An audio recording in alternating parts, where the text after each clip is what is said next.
Welcome. Happy Friday, everybody. I see some familiar names in the chat. So today we welcome Tamás KISS, CEO of Kontext Group and digital marketer certified partner, a renowned expert in digital marketing. In today's episode, he will be sharing his expertise on efficiently utilizing the digital marketer growth scorecard to double his clients' sales. With his extensive knowledge in digital marketing strategy, analytics, content marketing, lead generation, and marketing automation, he will provide valuable insights on leveraging data-driven decision-making to propel your business growth. So don't miss this opportunity. And if you're able to, please turn on your cameras. I see that you guys did. Awesome. We love to see your smiling faces. Always have fun and engage in the chat. And then if you have questions, make sure to use the Q&A tool at the bottom so we can make sure to get those answered for you guys. And of course, Mark will take it away. I am Mark de Grasse. I'm the president of DigitalMarketer, also the host of our podcast and Agencies Talk. So Agency Talk is basically our opportunity to bring in our top certified partners to discuss topics that really affect agencies and marketers in general. So this is not supposed to be a show per se. It's more of a discussion. So anytime you do have a question, a comment, use those comments. And you can also use the raise hand tool or just harass Cameron if we're not paying attention to you, and she will harass me. And that's just how we work here in the studio at DigitalMarketer. So welcome, Tamas. Glad to have you on. You've been super active in the community lately, and we really appreciate it. I'm trying to help anybody. Both of my parents are teachers, so they taught me that if I have the knowledge, I should share it. So that's a great lesson. Yeah, it's a responsibility to share it. I always tell people that when I'm trying to get people to make content, because they're always, I don't want to, that content's online already. I'm like, yeah, but you didn't make it, so it's not. I like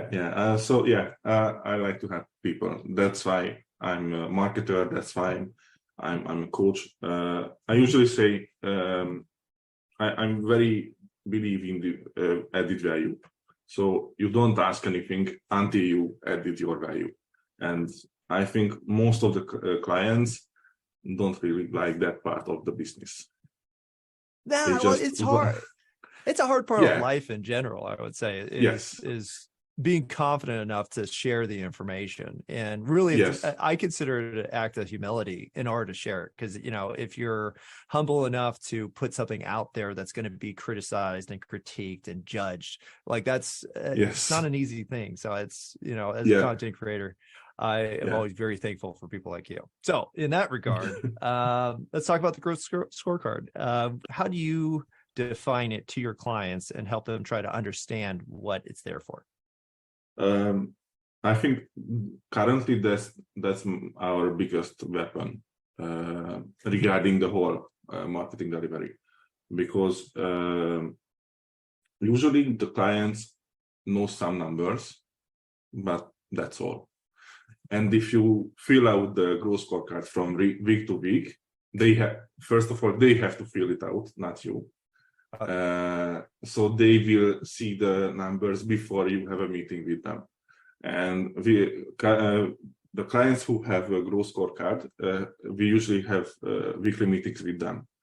And what I see that if they fill out regularly, they will come to the meetings with lots of new ideas, topics, questions, because they already see the red ones and the yellow ones of the scorecard. So I don't need to coach the whole system. So I think that's very important that they have to fill out. The other is an objective system. So the numbers don't lie. If you have planned 1,000 new organic visits and the time is spent, probably 60% of the time have spent, and you already have 200 visits, then something you have not done. So it makes everything obvious, right? Yes. Well, especially for marketers too, because if you are a marketer, like people know us, we're good at sales, we're good at presenting information, and so it actually leads to some distrust, I think, because people know this about the profession. But if you could rely on those numbers, those kind of key, the KPIs and just key metrics that are driving actual results, which is what the growth card is designed to do, then it takes that off your plate. And like you said, you actually have them input the numbers themselves. And so they're going through this kind of educational process as they go along. Yes. Now, in that regards, I think regarding the clients, what I see or what I have seen in the last more than 15 years, that most of the companies likes their vanity metrics. We had that amount of reach. Okay. And the profit? Oh, we don't know. So I think that's why the growth scorecard helps a lot, because very objective numbers and very result-focused numbers. We usually, for every stage, for every CVJ stage, we have 3 KPIs, but in every quarter, we have a focus stage.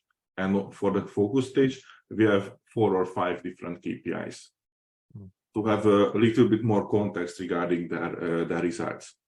And sometimes well, that's the neat side of the metrics within the growth scorecard, because I think the temptation is to put in way too much information where you have there's 20 metrics per department per blah blah blah, and then you end up with, well, number one, it takes, and there are some automated solutions that you can set up, but if you're just pulling the data from the individual sources, that could take somebody half a day or a day, and if you're doing that every week, that's why you need different responsibilities for different numbers. What we do that usually, at least mostly, the CEO is in the meeting, and usually they put the income part of the results. But they see the whole picture. So for my business, we use the growth scorecard, but with automation. So we don't spend lots of time with the fill out. But currently we have some problems with it because the data studio, currently Lucas Studio have quota limits. So you have some problems with it. So we have transferred the whole stuff in the manual work, but still we can see our problems too. So it helps a lot. Clearly.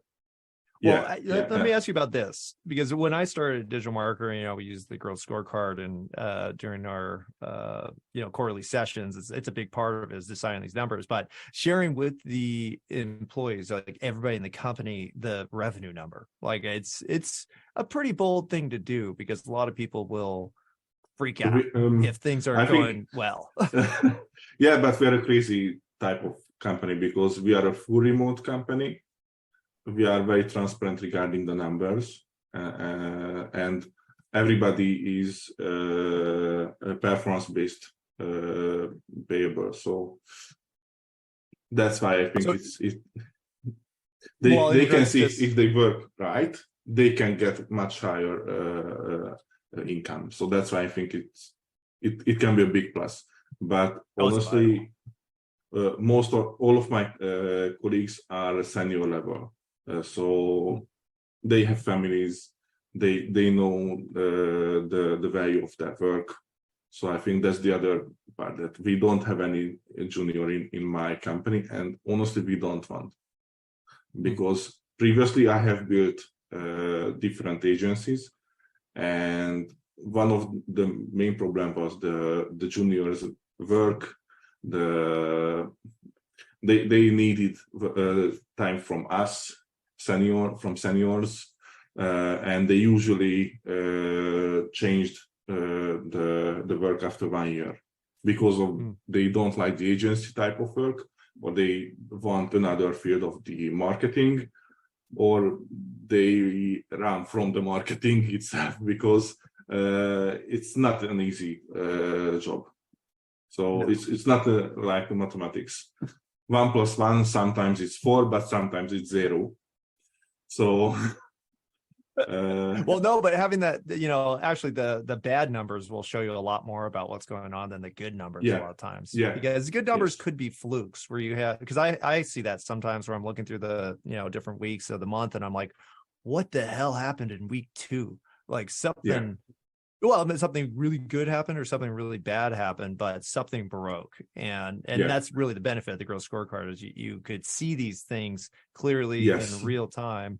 And that'll give you the power you need to make a better decision for whatever's happening next. Yeah. With that said, though, I will say that if you try to set these objectives too often or you change them too often, because we always recommend 90 days, it's not going to work. So why you just got to walk us through, how the frequency of the reviewing kind of helps businesses. Honestly, our KPIs are for years, not for quarters. Usually we work for a client at least for 3 years, and usually we have a workshop day for the KPI creation, and usually after 2 or 3 years the KPIs are the same. Regarding the stage, there are quarters where we have some added KPIs, but most of them are the same.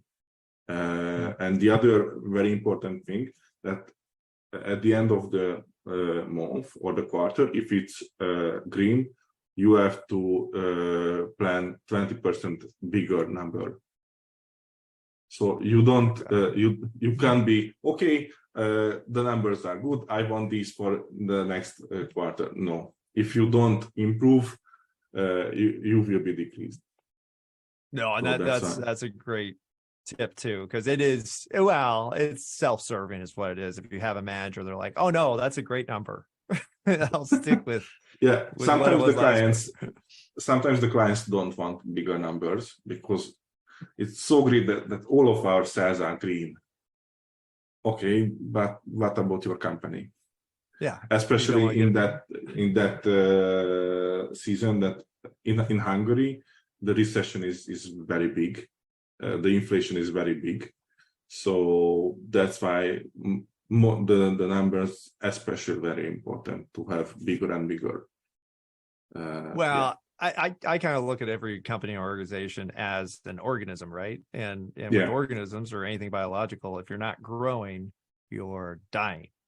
Yes. And when it comes to business, especially these days, that's doubly true because things change so fast. And so if you aren't having these objectives or you just get complacent, and I think that's where a lot of companies were for the last 10, 20 years, where you have a formula, you execute the formula works, then you go on vacation, you outsource, you hire some managers to take care of your business so you could do the 4-hour work week, which we all were convinced to do. Which I am coming to realize seems to be a complete fallacy, because I know companies that aren't run by the owners of the company and you can tell. And so so with you and your clients, are you working with mostly the owners? Yeah, but currently I have that type of client where the founder has stepped back and there is a manager for the whole company. And honestly, in the last 2 years, they haven't improved in any part of the business. And they asked our help, I think, in March. And during the first session, okay, check the numbers. What do you think? What are your numbers? They said the numbers. Okay, then check the real numbers. And the shock was visible because the gap was more than 80%. But that can happen, it's, that happens all the time, and it could happen very quickly. But a lot of times what you'll see is that it's more like, a snowball, where it's like, oh yeah, things are going downhill, but it's not a big deal. And then they go downhill a little farther, gets a little bigger. Oh, okay, it's kind of a deal.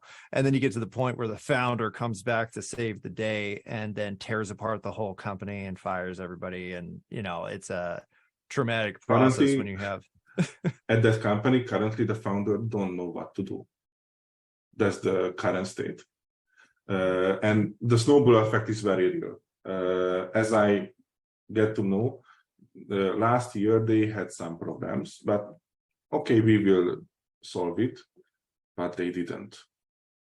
and more problems get in the system.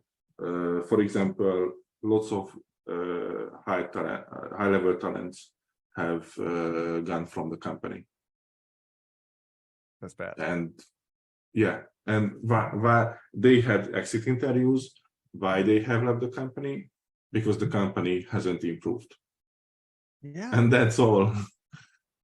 Well, and the thing is, in terms of like delegating work, because, in business school, you're always taught like, oh, delegate, empower, do all these things to make sure that people have the ability to take control and fix things. But at the end of the day, like nobody can take more control than the owner of the company, than the direct executives. And if they're not acknowledging the problem and taking steps to fix it, it just doesn't matter what anybody below that level does, because they have no power to actually impact change. And so it has to be.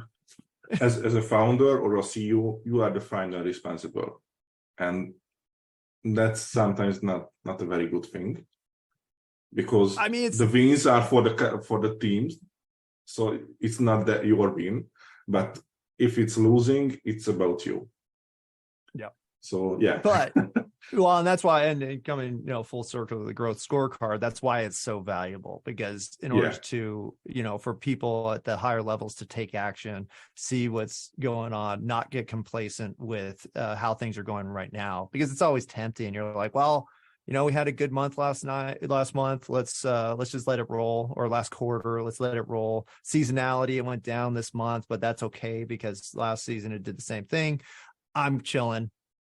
Yeah, I'll talk to you in September. Yeah. Last year we had a client for a very short time. One of their stage was red for 3 months, but they didn't do any change.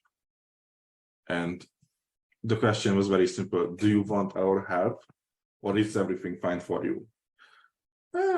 It's okay. We don't really like the pain of the work. Then let's go separate ways. So yeah, for me, it's very good client segmenting tool. If you don't put the work in the fill out or to make changes in your internal processes or your own day-to-day work, then you won't be my ideal client. Oh, that's a great way to manage agencies too, because we talked before the show about, because I said, oh well, what's your specialty? Usually you have agencies that have a specific industry, or maybe a couple industries that's really specific, but you said no, you don't have a specific industry. But I think that the only way that could work is if you're doing what you're doing, which is qualifying the managers of the relationship from that company to make sure that they have the power to influence change, they care about change, and they want growth. It's very important. They want the change, they want the growth. If they're not open to it, just hire an agency, then all responsibility will go to the agency, then it's not a good cooperation. Well, not just that, but if they're a company that are willing to segment their marketing strategy among different companies that aren't communicating, like that always bothered me about this theory of cohesive and comprehensive marketing strategy that a lot of people just ignore. They just say like, you know what, no, TikTok's different, we don't need TikTok to line up with our other 6 channels, because TikTok's for weirdos and Gen Zers, people like that. Cameron, that's regarding the TikTok is a very, very strange for me, because usually the clients coming for the TikTok because the reach is very high. Okay, but you are a B2B company and you are on LinkedIn, and we have talked about Facebook, but you don't want to go to Facebook because your B2C friend said that it's not working for them. But what about you? Last year, I had a consultation with a B2B company. They have spent about 8 or 9 months on TikTok, lots of money. Still B2B company, no results regarding the money. They get very good reach, But honestly, it's not about the reach, it's about the profit and the revenue. And I think that's the other very big problem, that most of the marketers, and especially the internal marketers, are focusing on KPIs regarding not profit or revenue. Generated leads, organic impressions, organic clicks, social clicks, anything that type of stuff. And well, okay, and it's good KPIs, but the end goal is the profit. Well, and that's actually when we made the social media certification, that's actually where we started. Is I went to Richard and Ryan and Matt and said, hey, what's the point of social media? And they said, social media has 2 points, leads and conversions. That's the point of social media. And so when you look at it just within that parameter, it gets rid of all the BS, because the fact of the matter with social media is there's so much BS out there about like, oh no, you need to generate a following. You need to connect with the community. You need to engage people. But the talk of like making money is like, oh no, we don't need to worry about that. Like that'll just happen. Yeah. It's like, no, yeah. that's what the social companies want you to think. So you keep on pumping out content with no objective to take people off the website. Yes. And we have seen lots of social media managers who put something out. But when you ask what is the reason behind that post, I didn't have any idea. They don't either. Well, their objective is to keep their job, and you keep your job by making progress. And whether that progress, well, if you don't define what progress means for that person, it's not their fault that they made up the reason. Like, oh no, you said it to get engagement, get followers, get likes. I'm doing that. We're doing a bunch of that. The fact that doesn't actually lead to any money at all. Yeah. Our ideal clients, one of their main KPI that the year-to-year revenue increase need to be at least 30%. That's the minimum. If they have less, if they have less KPI, then we won't work together. And for it's a very good push for me and for the team. For example, last month we had the same revenue number for one of our clients, and the team have started to dig into what is the problem, because it was the same number than previous month, and it's not good for us. And we have found some new products that we can promote. And after 2 weeks, we have increased the revenue with, I think, 40%. Wow! So it's a very good motivation for the team that okay, if we reached the objective for the month or the quarter, but we need to go past with that in every possible way.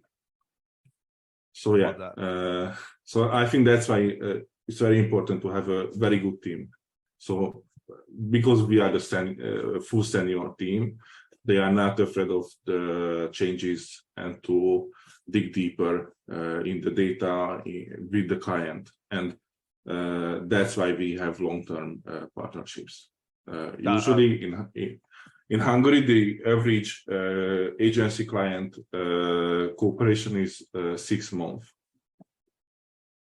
The bad part that if it's that, you are in the constant sales process, because you need more and more clients constantly. Then if your life cycle is much longer, then you have time for the improvement. You can generate much more profit from a client. Well, and when you set up that expectation, then it's not a surprise to people, as long as you're making progress. Because at the end of the day, like if you have somebody that's like, well, I need you to 2x sales within 3 months or you're fired, then don't take that contract. Or you have a 3-month contract. Or you have a very big agency fee. 2 years ago, we had that type of client, and he's still with us. because we said, okay, but then our agency fee will be much higher than usually. And we have reached the number because we knew that we can do that, but you need to pay much more money. That's actually a good solution. So you get the benefit out of it. And then on the flip side, if somebody has to argue against this, because there are a lot of small business owners that'll have that kind of expectation, all you have to say is, can you handle times the sales? Yes, that's another very big problem. Yeah, we have currently that type of client. They wanted to have 5x revenue in 2 months. Again, we can do that because they don't have any PPC activities. But my question was, what about your logistics? Can they handle it? And the CEO said, oh, of course. Then we reached out the logistics leader, and he said, no, we can't. No, it would break. I've seen so many companies break because of that. Typically it was because I work with some commercial fitness manufacturers, and somebody would get this big contract with, say, like Target or Costco or something like that. And I don't know what the percentage is, but there has to be a good percentage of businesses that those big contracts with, like Costco's, ones like that, will break the companies because you can't deal with the demand. And then they discount it significantly. And then if you don't sell, they'll give you your crap back or they'll trash it. So and can you handle that? And your money is in the product for months. So in Hungary, usually the big company pay you after 4 or 5 months. So you are waiting for the money and hoping. Very few companies, and then hoping that your accounting team actually predicted that and then adjusted for it. And I was actually a CFO for a startup for a little bit, and we had back then you could set up a line of credit with a local bank. And that's what I had to do because I'm like, well, we have this big contract coming in, but it's 60 days out and we have payroll tomorrow. So, but no, that's good. Well, but and what you're doing here is integrating marketing into the operations of the business instead of where marketing is typically regulated, which is, who cares about that team? Usually I like to speak with other leaders of the company, like logistics, sales, support. Usually they have much more qualified information regarding the ideal client. Oh, that's a great point. As when I work with B2B companies, I'm meeting with the marketing department, and after that, I have a meeting with the sales guys and the support team. And usually they have 2 different customer avatars. Oh yeah. And it's crazy. And sometimes I ask, do you have any regular meeting together? No. Why? I don't know. What's the point? We're too busy.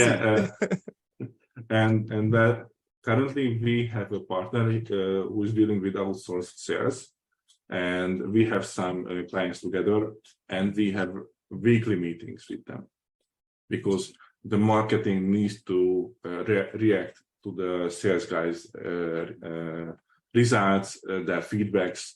So, for example, I think in March, the outsourced sales leader said that the leads are not very good, especially from one geographic area. Okay, then how we can change in the ads?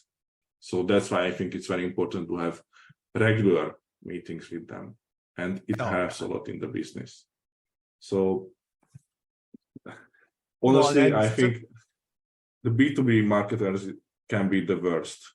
And sorry for everybody, but I usually see that they don't even know who is the target audience.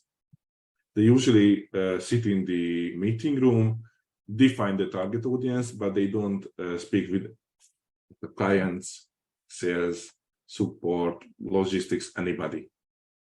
I think 4 years ago we had that type of project, the first 2 months was a disaster because we built the whole campaign based on the info we got from the marketing guys.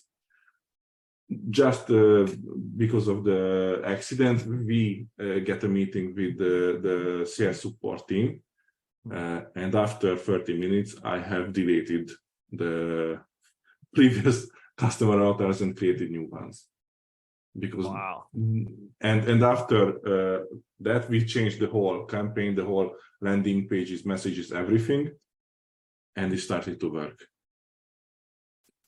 Makes sense. I mean, And it's, that was that simple. You don't need lots of meetings. With 30 minutes, you can get the right insights, but you need to spend that amount of time with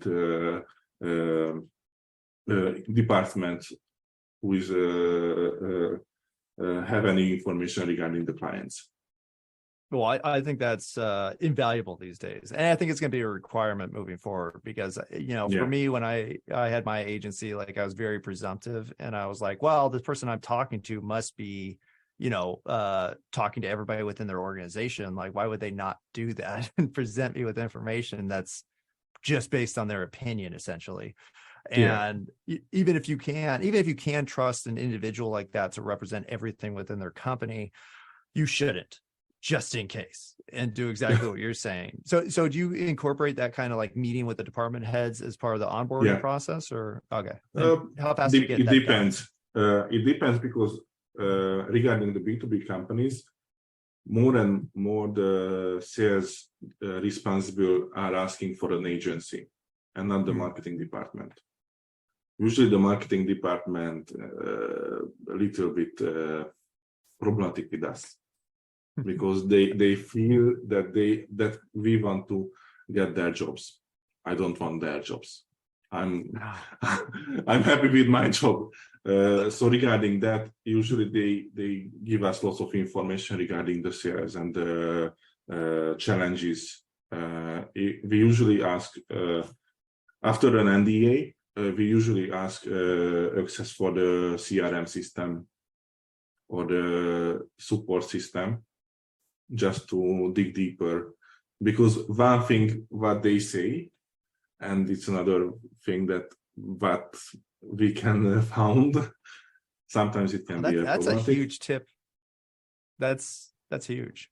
Because I think a lot of times, well, I think you're scared to do it as a marketer. You're coming into an organization, you're shaking things up, and then you're like, and I also need access to all your dirty secrets. So how do you sell people on that? Because people don't like to share that information. First of all, we sign a non-disclosure agreement, so it's a big step for both of the parties. And I usually say that we are in the same boat. If you want results and if I want money from you, we need to go forward. And in order to prepare for every type of bombs in your system, we need to understand your past. And honestly, most of the companies are open to it. If somebody is very disagreeing with that, then goodbye. We can't work together. Wow. That's bold too. How often does that happen where you basically say we can't work together? It's not going to work. Currently, 90% of our leads are coming from recommendations, and 20% of these companies won't go forward because their budget is too small. They don't have the right processes. They don't have the right plans. Usually these are the main problems. But we usually, if we say no, and they are coming from a recommendation, then I recommend other agencies that I know they can work together. So don't be the shitty person in the whole process. No, that's it's a difficult thing to do because you're turning down money. Yes. And even if that money is maybe temporary because you know that this company isn't going to be able to handle the marketing that you're going to provide, it's still not worth it because the setup process, the amount of involvement you have to do to make a growth scorecard it's just too much work to waste on somebody who's not going to be a client for, you said 4 years is the goal, or 3 years. 3 years. Okay. Honestly, when I was a freelancer, I would accept any type of business. But after I have a team and I'm responsible for them, and honestly, my agency's value is in them. So if I burn them out because of the bad clients, then my value will be dropped. So Completely logical. That makes so much sense because I we all had that. I probably had 1 out of 10 clients was the worst, and they would use probably 10 times the amount of effort and time and emotional energy into just maintaining them. The Pareto principle is real. The 80-20% rule is real. I have lots of women in my team, and the sexism is really in this in the industry. So previously, I had lots of client firing because of that. Wow. So, for example, we have worked for a heavy industry company, and the copywriter was a girl, and they can't understand that. Why? Because they are not men. It's not a reason. That's we have fired the client. That's good. That's easy. The other is if somebody is very rude with any of my team members. That's such great policy. Well, and it's not just building, better clientele, but it builds a better team because they know they can trust you to make sure that they don't get abused. As I mentioned, we are a full remote team, so it has some advantages and disadvantages. And regarding the disadvantages, that I can't create the culture in the office, I have to create the culture with my actions and how I handle them. That's a great tip. It's I didn't even run. think about that. I'm like, well, the way you describe your agency and how you run it, it does sound like you just had like a tight knit team and a office. Everybody's meeting around a table, but you actually do this remotely, which makes it even more impressive because that's a really difficult thing to do. Now, let's just talk about that really quick. Just the remote team management. Do you have a specific system that you use to facilitate that? We have ClickUp for the whole company. Everybody is in the system. Everybody can see their stuff. We have weekly department meetings, and I have weekly one-on-one meetings with all of my team members. Wow. And how big's your team? Currently 7 people. 7, okay. Yeah, 7 people and 4 extras. Nice. Because we are preparing for the plus resource needs. But that's super smart too. So you're kind of planning the scalable, scalability of the business. Yes. Currently, we are in a constant copywriter search. In the last 8 months, we had over 200 applicants. Wow! But you found one? We have found 2 from them. Nice. That sounds about right. Cameron. Because regarding the copywriters, that's another stuff I'm not very popular. That if you have a computer, then you are a copywriter. There's lots of people thinking. Because that's funny. I didn't think about that. Yeah, copywriting's hard. Yes. But I was very good in writing in elementary school. Good for you. I don't care. Or the other is I have published a book. Okay, what type of book? not that How much you type of sell? book. Yeah, so that's why we have a very strict rule regarding them. And regarding the copywriters, we have two type of copywriters. There are marketing copywriters who are working with the social media post, the blog post, the newsletter content. And the other is the direct response copywriters who are dealing with the landing pages, sales focused emails. It's another business. So I was about to say that, because I think there is a big difference between your content copy and your, conversion copy, whatever you want to call it. But it's completely different beast. And now, do those two kind of communicate? Because back to the brand voice and that marketing. We are currently in the building of squad teams. So every client has an own squad. With a designer, copywriter, performance marketer, so they can work. They need at least monthly meetings to go in the right direction. That makes sense. Now, we got a question from Gabe. He was asking, when you have your one-to-one meetings, what do you discuss? First of all, we open the ClickUp and see their past week's tasks, what are the open tasks, they have any question. I usually get feedbacks from clients regarding their performance, and after that we can have the soft topics, like usually we have quarterly goal setting with every team member, so we can see where they want to go. And that's the other thing that I usually discuss with them. And because they are people, I usually ask them regarding their personal life. How is everything? What are about the children? Just some small stuff, but I think it can help a lot regarding their feelings and their connectivity toward you as a leader. No, and usually it's only 30 minutes, maximum 1 hour.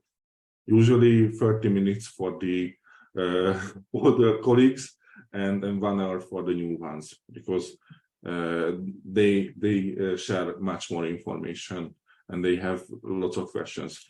During the one-on-one, they can have any question toward me regarding the business, regarding the clients, regarding professional questions. Sometimes I can't answer. For example, I'm not a copywriter. So if they have questions regarding the copywriting, I can mention somebody who can help in the particular question. That. Well, I love that you focus on the personal side too, because the operational side, like you said, ClickUp is managing a lot of that. So you know exactly what they're working on and the projects and that kind of stuff. But the human connection with remote people is super important, because if you break that, then they'll treat you like... We have another rule that you can't work on your birthday, on your children's birthday, on your marriage anniversary. Oh, that's huge. I love that. And it's very funny, because the colleagues working before that and after that on much higher performance. So for me, it's not a decreased performance of the team. And again, well, you know when they're going to be gone. So it's about people, and I think the work-life balance is not about the same hours for the work and your personal life. Sometimes the work is higher, sometimes your personal life is higher. So, for example, during winter time, they working lots of hours, but in spring they can have much more time with their family, and it helps a lot. So well, I think people know, if the seasonality is coming, they'll plan for it. You can look forward to it. I think the mistake that people make is that they're like, I'm just going 100% all the time, all year long, and blah, blah, blah, blah. It's like, okay, let's see how long Nobody that can. lasts.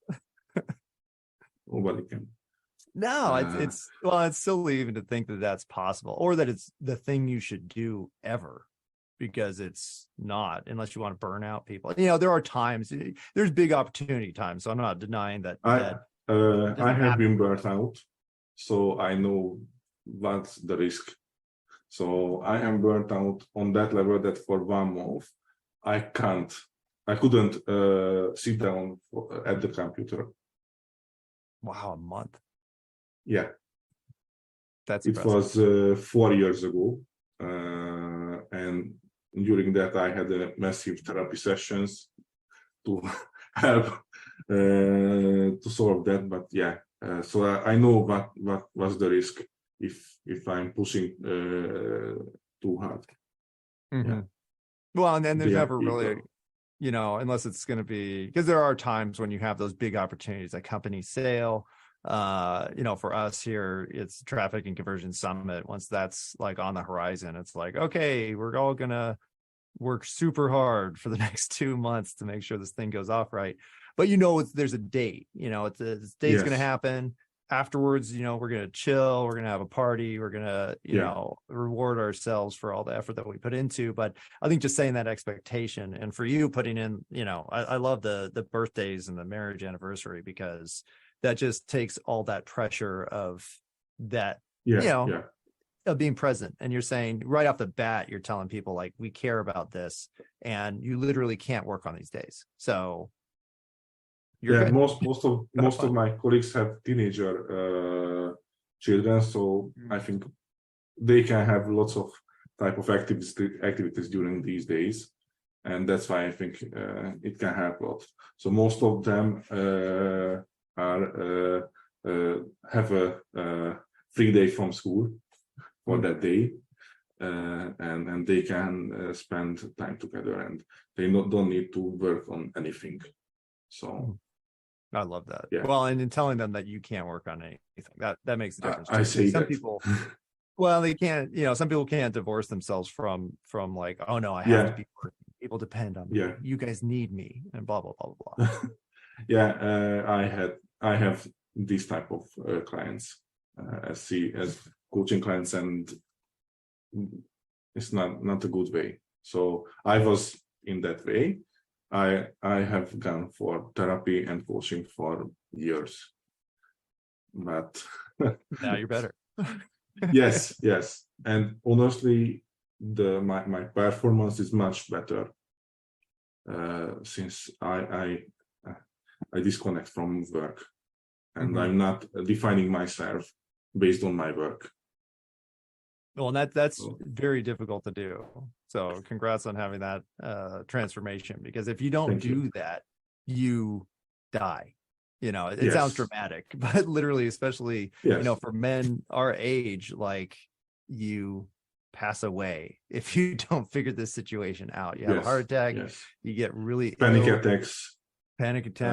You have, a lot of times it just is the midlife crisis, and you're not handling it, and then boom, your whole life falls apart. So I think I think more people are getting aware of that situation, and so now therapy is a lot more. You could talk about it, like, hey, yes, I went to therapy, and everybody actually honestly, I'm proud of you for that. Since the beginning of my therapy, I'm very open regarding that. So I have shared the experience with some of my colleagues, and it helped them to start to think about going to therapy.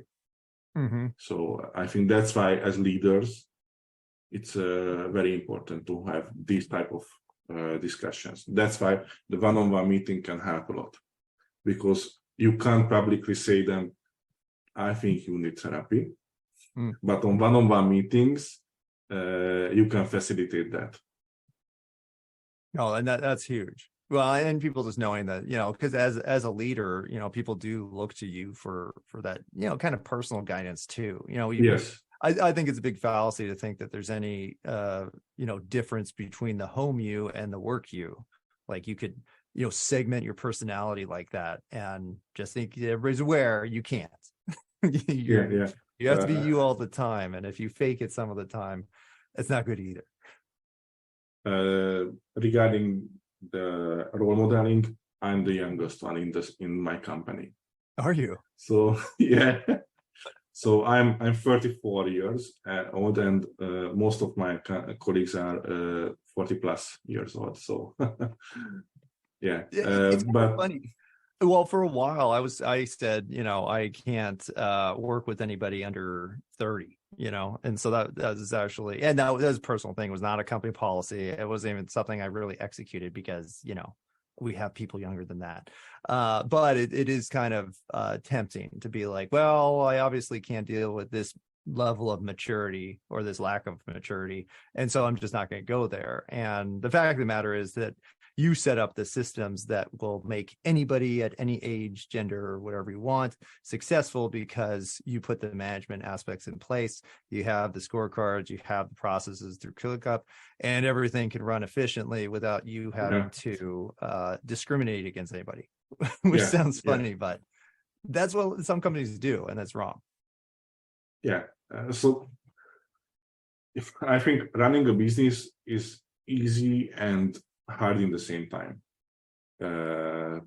Easy if you have the right systems, but it's hard to maintain it and not be about yourself.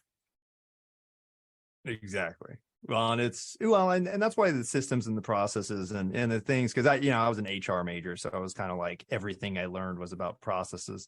And when you try to tell people, other people, like, hey, no, the process, even though it seems like a pain in the butt to do A, B, C, D, whatever, it will make your life easier because you don't have to think about something that you shouldn't be thinking about. I want you thinking about new problems and new solutions and, how to improve the company or the product or customer relationships and all these different dynamic aspects that can't be processed, right? You can't make a process for I'm making a good relationship with another person.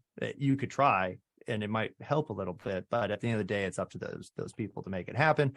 So that's what you want people doing. You don't want people doing stuff that a machine can do. Honestly, I think the systems is a must-have. So if you don't have a system, then you have a bad system. Yeah, you do have a system. Yeah. It's so just a crummy and especially in the current marketing era, I think it's about systems. It's about what you do every day. So I'm not about the shiny stuff. I'm about to do the everyday work, do the campaign management, do the right research, and not about here is another shiny object. Especially because we are in the European Union, we have some problems. For example, the threads are not in this area. So I have 2 clients who has already asked me to write the strategy, and I send them that the system is not available in Hungary, but thank you. No, and that's smart because I think I saw all the memes about social media managers freaking out because threads is a thing. I'm like, they just made that crap up like overnight. You don't need to worry about it yet. Like it's well, and to your point when you talked about TikTok, because I think TikTok is a phenomenal platform and I use it constantly. I think Michelle mentioned that on TikTok. But it's even though I really enjoy it, I think it's the best content platform in terms of keeping your attention and engagement with related content. It doesn't quite matter because for most businesses, it's going to make zero money because your audience isn't there and the systems aren't there and your content isn't there. So yes, it's going to be huge for you. Honestly, but you can develop it. Do you have the needed resource for the regular TikTok content? That's my first question. And usually the answer is no. But they don't start with that question. They just see that somebody posted that they had 100,000 reach. Okay, good for them. But what was about the content? What was about? So, well, and if anybody wants to know, we do have a ROI calculator for social media in general. Now it's a little complicated to use. I'm going to give it to you guys. But it's funny because when I made this, and this is for the social media certification at Digital Marketer, I actually was shocked by it because I was like, oh my gosh, this is not as clear in terms of a path to profitability through social media. It takes a lot of work and a lot of effort. And if you are going to get your ROI, like, you got to have all of your crap in order, because if you have a social media manager, justifying a social media manager of, say, $5,000 a month, $4,000 a month, even $3,000 a month, like, you're going to have to justify that person's activities with the results of social media, which you can't say are, I got 1 million comments or whatever. You have to say it led to this much money. So after I made this, it really, if you do it, it puts in perspective of how much money you need to get out of, how much traffic you need to get out of social to make it worth it. Regarding the organic social, we usually say that it's a bonus. So we only planning with the paid social, because especially on Facebook and Instagram, your reach is not too much on with organic posting, but for me it's just the bonus. But if you have a good content, I will say the client that we must boost it. And it's very crazy that most of the companies don't spend money to boost the organic content, just use any other type of ads. And honestly, it's working very well, just to promote the right content to the right audience. So for example, we have a new client who have spent lots of money for the Facebook lead gen ads, and post, I think, daily on their Facebook page, but they didn't promote them. After 2 weeks, they get more leads from the Facebook posts than from the Facebook lead ads. Yeah, well, and that's totally possible. And it's, you just have to try it. But you have to know what you're trying to achieve, which is leads and conversions, like I said, with our social start. Now, in that regard, we do have a partnership with TikTok, and we're doing a event next Wednesday. What's the date of that? I think it's Wednesday, maybe Thursday. Anyways, the 20th. There you go. It's on the 20th, and we're giving away, or TikTok is giving away $2,000 in ad budget. And so there'll be one person who wins $1,000. The rest win, I think, $200, or 5 people win $200. And it's actually TikTok delivering the content through, and it's for their ad platform. So specifically for ads. And I will say that if you are confused about whether you can get an ROI on social media or not, doing advertising is going to help you figure that out like 1,000 times faster than trying to go organic. Because I think, and this is something that people teach, like, oh no, I blew up on TikTok and I have 1 million followers and blah, blah, blah. It's like, no, typically it's going to take you organically. I tell people, plan on working for 12 months on organic. And this is 100+ posts, and you need to do 12 months. And at that point, you might start getting results that you could quantify really well if you're going 100% organic. But the cheat code for that is ads and boosting. So if you're going to do it and you want to fill way faster, or you just want results way faster, do some ads, come to the event on the 20th, and maybe you'll get some free money to try. But this has been great. Tamas, I'm sorry, everybody. I usually ask for questions, but we were on a roll, and we did get one question. But just so everybody knows, if you ever have a question, use the Q&A tool. I will default to it versus my long list of questions that I typically have. And come back next week. But Tamas, where can people find out more about you and your business? Especially on the CP Mastermind sessions on Tuesday. And we have a Hungarian and no, currently just a Hungarian version of our webpage. So LinkedIn is the right place where you can find me, and we can talk about anything.